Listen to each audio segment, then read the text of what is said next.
Dhaka metro রেলের কোনো স্টেশনের কার্ড স্ক্যান করে ভিতরে প্রবেশের পর যাত্রা না করে বেরিয়ে গেলে 100 টাকা ভাড়া কাটবে, যা আগে 5 মিনিটের মধ্যে বেরিয়ে গেলে কোনো ভাড়াই কাটা হতো না। কিন্তু এখন থেকে দিতে হবে ভাড়া। সোমবার 20 অক্টোবর থেকে নতুন এই নিয়ম কার্যকর করেছে Dhaka mass transit company limited. বিষয়টি জানিয়ে স্টেশনগুলোতে নোটিশও টানানো হয়েছে। ডিএমটিসিএল এর নোটিশে বলা হয়েছে, একই স্টেশনে বিনা ভাড়া এন্ট্রি এক্সিট বন্ধ আছে। একই স্টেশনে এন্ট্রি করে এক্সিট করলে 100 টাকা ভাড়া কাটা হবে। নতুন নিয়মের বিষয়ে কারণ বাজার স্টেশনের এক কর্মকর্তা বলেন, এখন থেকে স্টেশনের ভিতর দিয়ে ফ্রি এক্সিট এন্ট্রি নেওয়া যাবে না।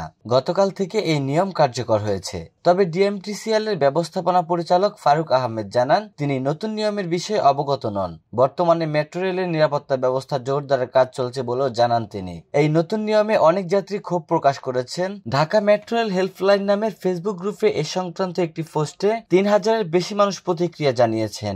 যাত্রীদের অনেকেই বলছেন, কেউ যদি জরুরি প্রয়োজনে বা হঠাৎ অসুস্থ হয়ে স্টেশন থেকে বের হয়ে আসেন, সেক্ষেত্রে 100 টাকা ভাড়া কাটা অন্যায় হবে।